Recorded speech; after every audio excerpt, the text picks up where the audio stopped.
കേരളത്തിലെ ബി.ജെ.പിയുടെ കരുത്തുറ്റ ശബ്ദം, ജനകീയനായ പോരാളി, വട്ടിയൂർക്കാവിലും നെടുമങ്ങാടും താമര വിരിയിക്കാൻ ആഞ്ഞുപിടിച്ച നേതാവ്.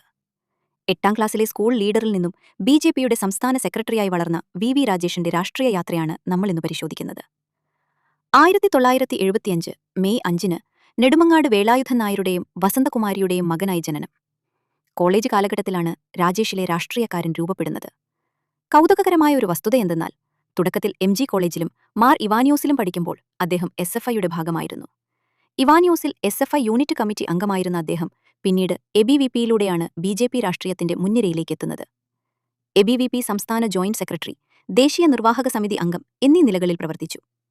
യുവമോർച്ചയുടെ സംസ്ഥാന അധ്യക്ഷനായതോടെ കേരളം ശ്രദ്ധിക്കുന്ന യുവനേതാവായി വി രാജേഷ് മാറി. ഫിട്ടുവീഴ്ചയില്ലാത്ത പോരാട്ടവീര്യമാണ് രാജേഷ് കാഴ്ചവെച്ചത്.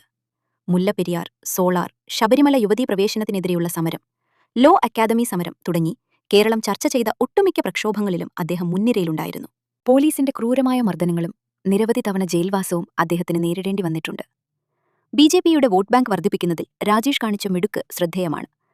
2016-ൽ നെടുമങ്ങാട് വെറും 5,965 വോട്ടുകളുണ്ടായിരുന്ന മണ്ഡലത്തിൽ 36,139 വോട്ടുകൾ നേടി അദ്ദേഹം രാഷ്ട്രീയ കേരളത്തെ ഞെപ്പിച്ചു. തദ്ദേശ തിരഞ്ഞെടുപ്പ്. തിരുവനന്തപുരം കോർപ്പറേഷനിൽ ബി.ജെ.പിയെ ശക്തിപ്പെടുത്താൻ കേന്ദ്ര നേതൃത്വം രാജേഷിനെ നിയോഗിച്ചു. പൂജപ്പുരയിൽ നിന്നും പിന്നീട് കൊടുങ്ങാനൂരിൽ നിന്നും അദ്ദേഹം മിന്നും വിജയം കൈവരിച്ചു.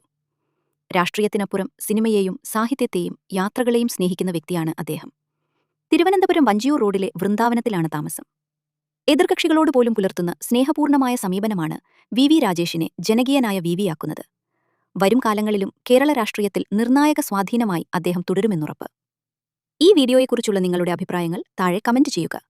കൂടുതൽ രാഷ്ട്രീയ വാർത്തകൾക്കായി ഞങ്ങളുടെ ചാനൽ സബ്സ്ക്രൈബ് ചെയ്യുക. നന്ദി.